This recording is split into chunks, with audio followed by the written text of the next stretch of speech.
Hello, Active Sage here on the Sage channel, and I figured it might be useful for me to put together a quick guide for all the new people that might be coming into Space Engineers this weekend, because, as you probably know, it's a free weekend, and the game is currently 40% off, so if you'd like to go ahead and get the game, now is definitely the time. And here you go, this is what you get when you first load up the game. You got some nice stuff playing in the background, you got your updates at the right here, you can click through these. Give you basic little news and update things. You got your recommend button, that's just to recommend it to friends, which I'm sure you'd do your other way. And then you have all these things here. Now, it's pretty simple and straightforward. Exit, credits, help, options. Options, of course, brings you to this. You got your game. It's a lot of simple stuff in here. Not too much. By default, a lot of these show control hints and stuff will be on. I'm going to turn those on for you, and crosshair. And then you can disable your head bob if you like. Simple stuff like that. And compressed saved games, I believe, will be off. Anyway, let's go ahead. Go back out of that. You got your video. Simple stuff as per usual. VSync and all this. You got your render quality. Not too advanced for you guys. It's all pretty simple and straightforward graphical stuff. I'm actually going to pretty much skip over the rest of these because most of it will be covered in the game. And then, of course, we have up here, you got your workshop. You click that, it's going to pop open this thing here, and you'll be able to see anything that you've downloaded from the Steam Workshop. This is a Steam Workshop supported game. If I click Browse Workshop, you'll see it comes up with your Steam overlay, and you can actually see a bunch of stuff on Steam. There's mods, there's ships, there's worlds, and what I mean by ships is blueprints, and also just whole different worlds you'll download, which will have a ship built in it like this thing here. Pretty cool stuff. Anyway, let's go ahead and exit that. By the way, to get any of those, you just click subscribe right there, and it'll automatically download it. If it's a full world like that one we were just looking at, it'll show up in this list here, and you just have to do copy and load right there, and it'll copy it over from that list that you saw right there over into your load worlds list right here, and you'll be able to load it up from there and then save it as you'd like. Then you got join world. This is for joining multiplayer worlds. You can see bunches of servers. You got search options and all sorts of stuff there. It's a pretty simple, straightforward system here, and if these worlds have mods, you don't have to worry about subscribing and downloading those mods yourself from the Steam Workshop. They'll actually instantly just download when you join that world. It's pretty cool, it's pretty straightforward. It's sort of like the Gmod system of mods in a way, where it just downloads them. By the way, to find mods, you can scroll down here at the right. You'll see that we have mod packs and stuff like that, or mod categories is what all this is right here at the bottom. So you can actually select different things. So if we want to find a skybox, you can just click skybox, and it'll instantly sort all this by skybox, and then of course use your search feature up there. Anyway, let's go ahead and close that. Don't need that right now. Let's go to the new world button here, which is probably the first thing you'd actually want to click. You got quick start, which creates a very basic world, and then you got custom world. Now, the very basic world that quick start creates is basically this one here at the top left, and you can see it'll start you, I believe, in survival with set to offline mode, environment, hostility, safe. It's a lot of basic stuff, but I'm just going to go through all this really quick. Right at the top is, of course, your world name. This is the name you would see when you're loading up, so this is Public World 1. Just name it like that. You don't have to have an underscore. You can have a space under there. There's not really many limitations in there. And then you have survival and creative. In survival mode, you can do offline, private, friends, and public. But we're going to just stick with offline right now. Actually, I'll do public because we called it public world. So that means absolutely anybody can join. Private means nobody's going to join. I don't even think you can invite people through Steam.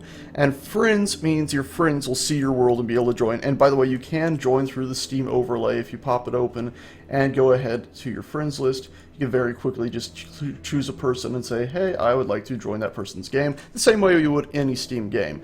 Going down, we have max players, so you can set the max players in your world anywhere from 2 all the way up to 16. Pretty cool. There are dedicated servers, by the way, which I believe haven't tweaked themselves to have more. Environmental hostility. There currently aren't any AI enemies in the game, but this will throw asteroids at you randomly, little tiny meteorite asteroids. And you can have turrets that'll shoot them down. But for now, we're just going to leave it on safe. Normal, Cataclysm, and Armageddon. It varies the amount of asteroids coming at you, and Armageddon actually sends like red flaming ones instead of the gray normal ones. Your asteroid size. This is the amount of asteroids that are going to be in the world that are generated. You can have small, normal, large, and extreme. Remember, the larger you got, the more lag you might run into. And then autosaves means it'll save every 5 minutes. And I usually like to have that off because I do a lot of building and stuff. And if something goes really long, I like to be able to reload my previous saves. Now, under that, we have these 2 tabs here. We have mods. So if you've gone to the Steam Workshop and let's say we wanted this skybox mod. Oh, well, that skybox mod we were just looking at there, you click on it, you go to its page, just like I was saying earlier, and then you would simply click on the subscribe button right here, and once I do that, it'll actually show up in this list. Now sometimes it'll take a minute, so we can do refresh, and there it is right at the bottom, and you just double click that mod and you pop it in there. So as I can see, I got a bunch of mods. You can load up bunches and bunches of mods, and you can pretty much ignore the little icons on the left side. The only difference here is if you have a local mod like this one here, you can't use that on a multiplayer world, but you're only going to have something like that if you're actually doing modding yourself. Anyway, let's go ahead and click OK with that. So now we got that one skybox mod on. We're going to go to the advanced button right there, and you can see here we can once again change to creative mode if we want, but you can also, while in survival mode, change how big your inventory size is, assembler efficiency, assembler being the main machine that builds components, refinery speed being the machine that refines raw ores you collect. You got your welding speed here, and you can change that all the way up. Welding being how fast you actually build the blocks after you first place them, because when you place them, they're just a wireframe pretty much. And then grinding speed is how fast you tear them down. You got max objects. That's actually not the blocks you place, that's the max like floating objects. If you drop a gun or you're mining and little bits of rock come floating, that'll limit the amount of max objects in the world, and the older ones will disappear over time. So if you only have it set to 256, the 257th object you spawn will delete the very first one that had spawned. And then limit world size. I like having it set to unlimited. Basically means you can fly out into the void forever, but you can limit it to where you'll hit an invisible wall. And then you have respawn ship cooldown, which means if you die and need to respawn and you don't have a proper respawn point set, this will actually go ahead and allow you to choose a different type of ship to spawn in, or just your suit in the middle of space. But we're just going to leave that on default cooldown, because you can max that up to a huge amount of time. That way your friends aren't just instantly dying and respawning in those respawn ships and then using them as extra resources or something. You have auto healing, so you'll instantly regenerate, or not instantly, but slowly regenerate health. You've got delete respawn ships, which are those same things right here that I was just talking about, where if you die and do respawn in another respawn ship, it'll delete your old respawn ship. And also if you log off of the server or the game, it'll delete your respawn ship. Enable spectator is a special mode that will go over in a minute. Enable copy and paste is a copy and paste function only available in creative, which allows you to do Control-C and Control-V on ships, which is pretty dang cool. And then we have show player names, so show player names above players. Reset ownership, because you can own blocks. If you have that turned on the first time you load up the world after turning that on, the ownership of everything will be reset. Permanent death means if you die and you don't have a respawn bay, and you have to use this respawn ship cooldown thing, if you have to respawn in a respawn ship or just as your own body, not in a med bay, you'll actually lose ownership. The same thing we were talking about here with ownership, you'll actually lose that control of things. Weapons enabled, so if you just want to have a peaceful environment, you can disable weapons. Cargo ships are random ships that spawn out in the distance and just sort of drift by and then despawn after a while, and you can sort of go up to them and try to raid them. They have turrets that'll target you and stuff like that, which is pretty cool. And auto trash removal removes like dead floating ships. So let's say you do go after one of those large cargo ships that were drifting by, you get on board and you take what you want, and you've blown up most of the systems, that powers down, and now it's just drifting at 50 meters per second. Well, if you fly back away from it and it stays out there long enough without anybody poking at it, this function here, if you have it turned on, will just automatically remove that. Anyway, that's it. We got everything here. You can have a description of the world if you'd like. Not really any point to that usually. Let's go ahead and just load up this world, and we're going to do Easy Start 1 right here, and that, as you can see from the thumbnail, comes with a bunch of stuff. You can select these different worlds if you'd like, and they'll have different starting worlds. As you can see, you got Empty World, Asteroids, which is just asteroids and a respawn ship, 2 platforms, there's 2 platforms like that. Crashed Red Ship, which is a lot of fun, where it's basically, here's a little red ship crashed, you have to survive with very limited supplies, or at least it used to be. I think they've updated so it's a bit easier now. Lone Survivor is just a big platform with everything you need, and the Easy Start 2's got a whole bunch of stuff. But we're going to go with Easy Start 1 for now, so let's load that up. And remember, we do have that custom skybox mod that I had clicked on, so what you'll probably end up seeing right away is the fact that we don't have that usual gray skybox you might have seen in some standard videos. We're going to have a different skybox. So really quickly, the game's loading up, and I'm actually going to leave this in, that way you can see what the loading times can be. They vary dependent on world size, what all you have built, and mods. And also during this point, a lot of times, even before this screen pops up, you'll see something that says downloading mods. That can take a while, don't panic. It doesn't really give you a progress bar, but it works. And anyway, there we go, we're in. And you can see here right in the bottom we have all these hints and tips that are popping up, and that's sort of something you'll see in game that'll help you out. Now, the very first thing you'll notice is WASD works as per usual, as well as mouse controls. Pretty nice. You got space to jump, C to crouch, and then you have X turns on jetpack, and once you have your jetpack on, now space will take you up, C will take you downwards. And if I press V to go into third person, you can see that I have full control. And V takes you back into first person as well. Now, Q and E on your keyboard rotate you correctly like this. So Q rolls you to the left, E rolls you to the right, pretty cool. X again will drop you down. Remember, if you fly up too high and then press X to turn off your jetpack, you will take some falling damage like that. I've actually just killed myself. So if I press V, you can see I've died and fallen over. And this brings up our respawn menu.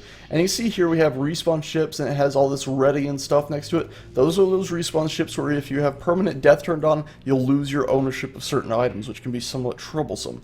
But respawn, or this medical room here that says it's owned by nobody, or maybe it's owned by a friend and shared, if you respawn there, you're not going to lose ownership. And you can see this is the medical room here. Now, I'm not going to go over everything here, or else we'll be here all month, but the basics of block placement are press G on your keyboard and you'll get this huge, rather cumbersome looking screen.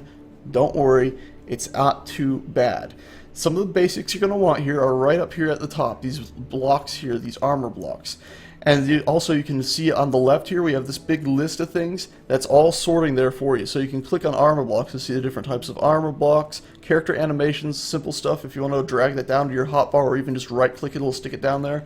And then when you press your hotbar key, similar to World of Warcraft or something, it'll just do your animations there. And then of course we have everything else here. I know it's a bit daunting. Stay calm. It's there for a good reason. All this allows you to do some incredibly complex and cool things. Or, you know, if you just want to, you can start building with simple blocks. And you, by the way, you can click and drag these down here to position them where you want. You can right-click the items to remove them. And as I said earlier, you can simply right-click to position these down into the first act open slot. So you can see there, I've just filled up my list down there. It's pretty cool. And when it comes to actually placing blocks, you select the key at the bottom and then you go to place it. Because we're in survival mode, it's not going to place. You're going to need supplies. So that's why you have machines like this. You have your refinery here. This is a big refinery. If I was actually to go ahead and find the refinery here, by the way, there is a search function at the top, which makes it very easy once you know the name. So you can see the refinery here. It's a pretty big block, but it's very important. That's where you use raw ores to refine. Once you've refined those raw ores in your refinery, it's going to need to be taken to your assembler. I believe this place has an assembler. Oh, I was pretty sure it had an assembler. Oh yeah, there it is. It's right here. They've stuck it under it. So this is a completely separate block. And the assembler, here we go, this thing here. This is the thing that actually builds all the components for your objects. So once that's done, if you have it correctly piped up, and what I mean by piped up is you can see we have all these pipes going everywhere. If they have to connect to these doors, basically. So if you have all the pipes connected correctly, and these are connected behind where you can't see it, your assembler will then take the raw materials and build whatever you want to tell it. Now, we're at another apparently daunting screen. Don't worry, this is basically the terminal screen. And I've accessed this by going up to the assembler and pressing K on it. And you can see here we have your inventory. Right now on the right side, it's showing the inventory of the thing I'm accessing. So you can see there's a small cargo container somewhere. At the very top, it's showing the assembler because that's the thing we clicked on. On the left side here, it's showing your stuff in your inventory. And you can click this like show connected objects thing to show everything we're connected to, which is the same as on the right. So if you want to be, let's say, moving stuff from the assembler into maybe a container that's connected with pipes, so you can move stuff through it, you could do so, like so. It's moving it through those pipes by simply clicking and dragging between the 2 points. It's pretty cool. Anyway, we can go to our production tab here at the top if we needed to build some components to build an object. So that original thing we wanted to build, that just simple block, to build that we aim at the ground, and you can see at the bottom right there it's telling us we're going to need 25 steel plates to build that. So we can go into here, we can go production, and if we had the raw metals, we could queue up 25 steel plates by clicking. So I think it's about 25. Yep, 26, one extra. And now we're going to go back to inventory, and you see here the assembler. It's pulled in some iron from elsewhere that we had, and it's made those steel plates. And we're going to click and drag and bring those steel plates over into our inventory. And now when we go to place this, it pops in when we left click and places it in. And then we can go over here. We're going to need weapons and tools. That's right here at the top. Actually, no, it's character tools, pardon.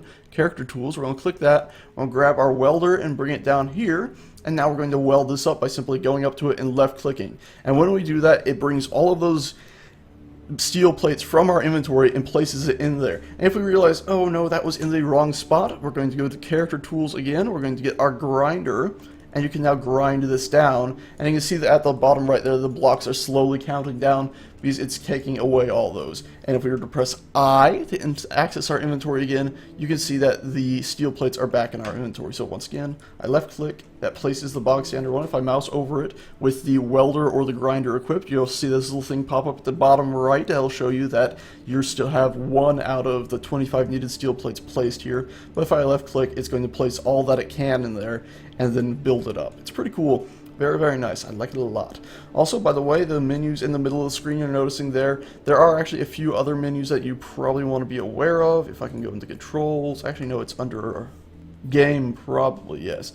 It's actually not showing it for some reason here, but it should be showing rotation hints and stuff like that. I'm going to turn those off. At the top right of your screen when you first load it off, you should have this sort of gizmo that's really strange looking. What that gizmo is actually for rotating objects. And we're going to go ahead and find something that we can tell is rotating. Here we go, a small thruster. Now, I'm showing you this, and then I'm going to show you mining, and that's about the basics of it. You can figure everything else out for yourself, well, except for maybe thrusters. But here's a thruster, and I'm going to do the end key. It's a bit strange that on your keyboard, to the right of all your normal keys, you have the insert, delete, home, end, page up, and page down keys. Well, these keys actually do things in this game, and if you have a nice mouse with a bunch of buttons, I actually suggest binding them to that. But your end key flips it upwards this way as if it's flipping towards you. Your home key pushes it away as if it's flipping away from you. Your page up button rotates it sort of as if it's clockwise. The insert key counterclockwise, and then the page down key flips it sort of to your right, as if it's flipping around towards you, to your right, away from you, and then back around again. And then delete is the opposite of that, where it's flipping the other way. It's a little hard to understand. Hopefully you got that tool up in the top right corner the first time you load up the game, and you shouldn't have so much issue with it. The other thing is that when you're building a small ship, you're going to want to have some basic things on your small ship or anything you build. I'm just going to go over these super quick. And actually to do that, to best demonstrate that, I'm going to go back into creative mode. So before I do that, just remember to get all those supplies that I originally had in here, what you're going to need to do is mine up raw ores, drop them into your refinery here. And you can drop them pretty much anywhere in the inventory system. It'll automatically pull them to the refinery, and it'll refine them into metal plates. And you get those raw materials by using your character tools, the drill here, and when you have your drill equipped and you get near an asteroid, it'll actually show you raw materials. So you can see there's some iron in there 14 meters away. Left click mines the supplies up, and you see as I mine, they're just going to pop out into the ground. They're not actually going to go straight into your inventory. So you can press T to collect these. You can actually hold T while you're mining. You'll end up picking up quite a few. If you don't want to end up collecting all the stuff just getting to where you're wanting to mine, you can right click and it just destroys the rocks in front of you and doesn't actually leave a bunch of supplies laying around. Remember, this is completely destroying the rocks. It's not actually collecting them, so you got to be slightly cautious with that. Anyway, you can see we've gotten down here closer to that cobalt, and I'm falling down a bit. Going to turn on my jetpack again with X and sort of make sure we're right up to the cobalt. I'm pretty sure this is it here, so I'm going to start mining again while holding T, and you'll see we're collecting a lot of stuff. And now if I press I, you can see we got the stone, we got some ferrite along the way, which is iron, and then the cobalt. So pretty cool stuff. And of course then, as I said earlier, you would just simply drop this into your refinery and it would refine it all up. So right there, double click, and it puts it all in there. Stone actually gets refined in the gravel, which might not seem that useful, but it's useful for reactor components and other stuff farther down the line. And you see it's refining all this stuff out. And remember, your refinery might not go this quick. I have set all my settings to the ×10 speed on everything. Anyway, let's go ahead and restart this in creative mode now. So let's exit this. Yes, I'd like to save. By the way, when you press escape there, you did have options to save and stuff like that. We're going to go ahead and click on load world here. And when you're at the load world thing, you can see you have a lot of different stuff here. You have delete your world, publish if you want to publish that world to the Steam Workshop. You got your save as, which is pretty cool. Let's say we had public world 1 and we're like, okay, I'm happy with that world. I'm going to do some changes to it though, but I still want to have the original one. You can do save as just like you usually do in any document, and it just, you can see there it just created a different world. Right there, public world 2. By the way, you can sort by name or last time it was loaded by clicking these things at the top here. Also, we got the edit settings. So public world 1 is our survival world. Public world 2 is the one we just created. Well, we're going to go ahead and set that one to creative. And we're going to go ahead into its settings and just make sure copy and paste is enabled. And client can save. That, by the way, is a multiplayer function, meaning if somebody joins your world, if client can save is set, they'll be able to save your world. But let's say you're working on something you don't want people to get their hands on, you can have client can save turned off. That way they can't save your world. Mind you, they will still be able to copy it, leave, and then paste it into a different world if you have copy and paste turned on. Anyway, let's go ahead and now load this world up now that we're in creative. So continue last save is of course continue the last world you're in, but now we're going to do load because we want to load public world _2.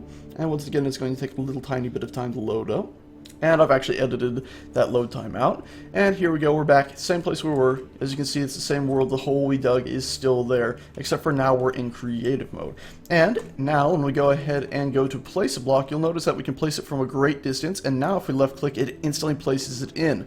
The basics of creative mode is if you hold control and then left mouse click and drag, you'll actually be able to place a bunch of blocks at once, which is really quite cool, and you see you can do a lot of stuff here.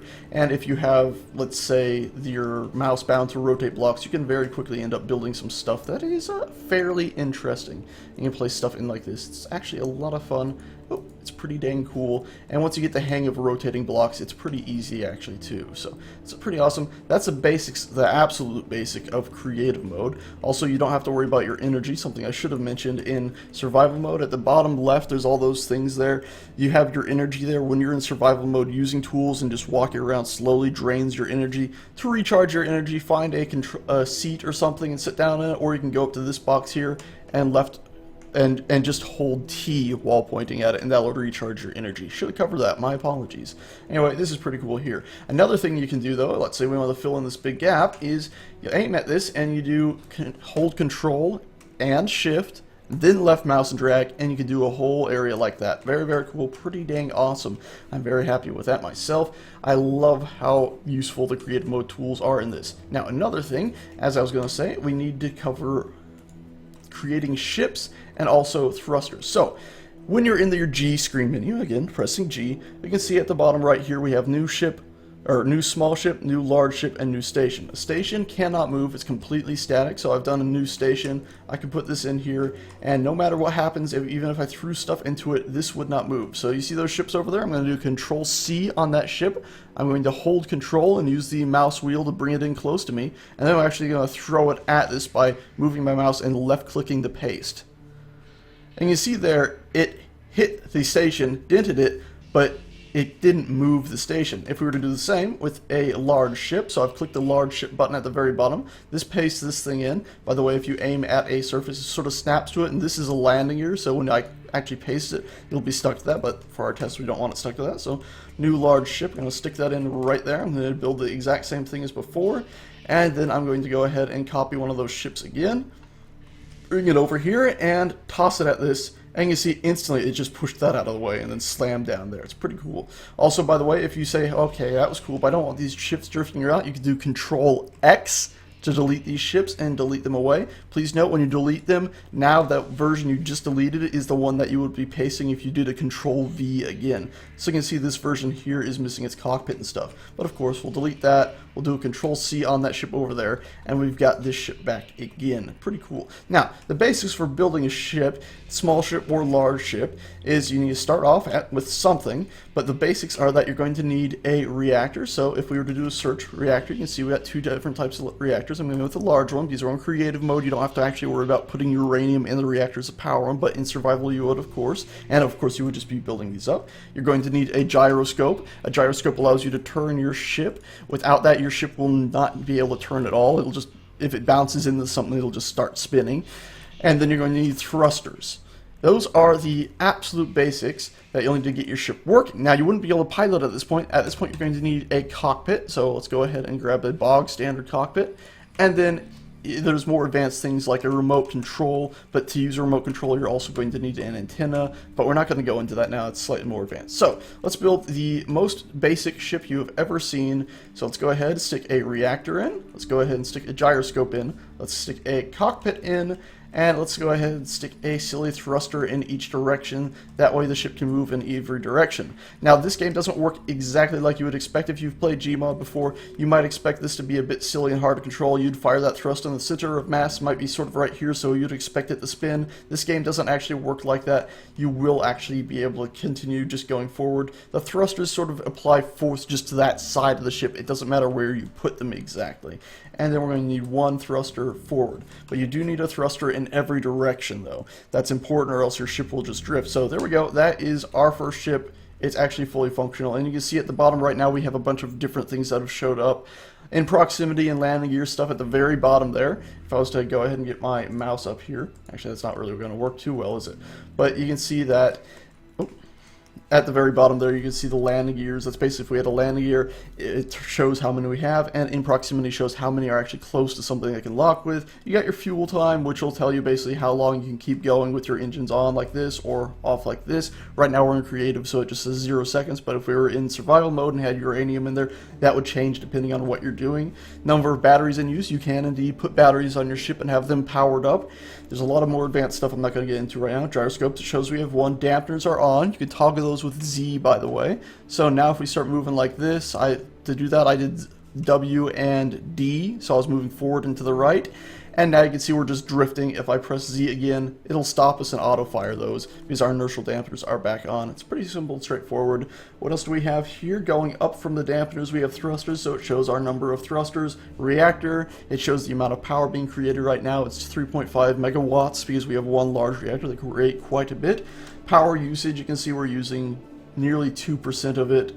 And also, by the way, these thrusters, they fire even stronger than they currently do. So you can see I'm firing out a fair amount of thrust. I stop. That flame is a lot longer than the other one. It's because the auto stopping, the inertial dampeners are stronger than your bog standard pressing a control key. That way you can usually stop a bit faster than you could accelerate. Speed, of course, shows us, this is again at the bottom right, what your current speed is, and then mass is the current mass of your ship. And then spotlights, if you have lights on your ship, you can toggle those by pressing L. Now you can, of course, press K, and this is similar to what we were seeing before when we were in production tabs and stuff like that. This stuff here is, well, this is all the stuff in your current ship. If we were to go ahead and fly down to this platform down here, you will notice that there is one last thing in that menu. So we press K on that, we go to control panel, and you see that there's a whole lot of stuff in here. And the basics, you're not going to need to screw with too much of this. When it comes to ownership and stuff, you might, but if you're playing on your own right now, you don't have to worry about ownership too much, except for antennas. And the basics of ownership is you select whatever you want to own, you look over at the right side here, and if it's not owned by anybody, you can click transfer to and me, and then it'll be owned by you. And there's a whole color coding thing with ownership and different stuff. So you can see that the antenna platform, the antenna I just selected and set to owned by me, has now changed colors to blue, whereas that little beacon there is just green because it's not owned by anybody. It's pretty simple and straightforward, actually. By the way, you can access your control panel anywhere, but if you have an antenna at the very top here, there's this pull down. If there's an antenna in range, you'll actually be able to access that antenna and therefore access the whole station via that. It's pretty cool. It's slightly more advanced. I'm not going to go into it too much right now. I think that covers just about everything. The only last thing that I have purposefully left off would be the fact that there is a mirroring system in this construction creative mode. So let's say we want to build a nice big spaceship. I'm starting out with a station, which you might say, why? Well, you can go ahead and convert a station into a spaceship, but you cannot convert a spaceship into a station without using merge blocks. It's a bit more advanced. I'm not going to go into it right now. But if you aim at something with a block in hand and press M on your keyboard while in creative mode, you can place these planes. And let's say I want to place one here. I just left click with the plane showing up. Press M again. It's now saying the mirroring plane would be there. We don't want it there. We want one, let's say, right here. And I think that should be good. We can have another one there or there, but we don't want those. Pressing M more takes us through all those, or you can just press escape. Anyway, let's go ahead and place our cockpit right there. I've pressed N to toggle on and off mirroring. So again, that's N as in nano or nuke or nitro. And so I press that. I'm going to turn it back on now because we want our mirroring. And we're going to go ahead and stick some thrusters in here. We're going to go ahead and stick, I think, 2 of these. Again, I'm just using the control and left mouse and drag. So let's place 2 of those in. I'm going to place a bit of metal here. I'm going to stick a few more thrusters in here.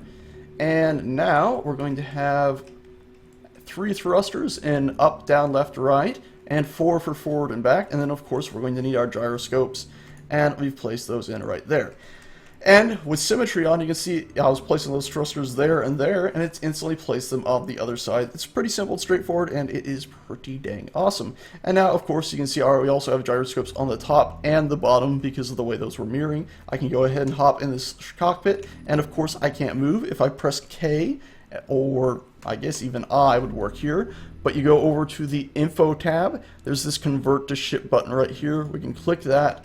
Now that we exit this, you'll see I can actually start moving because this has been converted to a ship. And it is a very, very heavy ship with these small thrusters only. It's taking a long time for us to accelerate. And by the way, the Z inertial dampener thing does work on a large ship as well. So you can see I'm drifting at 3.1 meters per second even though my engines aren't firing. It's pretty cool. Pretty damn great. Also, by the way, if you go to your Info tab, and actually we'll go to Control Panel, we're going to do a Control A after clicking this stuff. I'm going to say it all to be owned by me. Yes, I want it all owned by me. If we go to the Info tab now, you'll see that this thing is showing up here. This is actually kind of important if you're playing at all in multiplayer. You want to keep track of your ships using this pull-down menu I was talking about earlier with the antennas. You can name your ship here, so Demo Ship 1. And we can name that there. And now if we were actually to go ahead and stick an antenna on this, so antenna, find it like that. I've just typed an A in, and you see large ship antennas are pretty big. I'll stick that right there. Now if I say I was over here and I went into that, oh, there's no gravity right here. You have gravity generators to create gravity fields, by the way. Here we go, gravity right here. So now if I was to go ahead and click this pull down, you can see we have the platform, but if we were to get a bit closer to this thing, and click it. Oh, it's not going to, because remember you have to actually own the antenna. Even if you don't own anything else, you have to own that bloody antenna. So let's sort of quickly make sure we own that antenna. There we go. Antenna, me, yes. Or your allies can own it, and they can have it set to share with all or share with faction, as long as you're in their faction. And now, of course, as I was saying earlier, we would be able to go ahead and select the demo ship. And also, while we were inside this demo ship, we could even technically go ahead and select the platform because its antenna is within range of our antenna. Antennas have their own special setup and their own ranges. They have to be able to see each other, fully communicate, but it's pretty dang cool. Anyway, guys, that's the basics of this game, which aren't exactly that basic sometimes, but there's a lot of potential in this game. That's why it can sort of have a bit of a learning curve, but really it is a fantastic game and has nearly endless potential. It's still in early access, which means the devs are still adding to it almost every week. Pretty much like clockwork, every Thursday they add at least something. It might not be the most impressive things, but it can be impressive. Let's say for last week they actually added the ability to add your own asteroids in like this, which is similar to the copy and paste feature. You can see there's a lot of stuff. If you want to know more about that, look through. I have a bunch of update videos and just a bunch of survival videos if you want to see me and some other people playing survival and mucking about. Anyway, guys, I hope you enjoy. If you're one of my usual subscribers and you watched through this whole thing, congratulations. I don't know why, but I really appreciate that. And if you're new to the channel, I hope you subscribe and enjoy my content.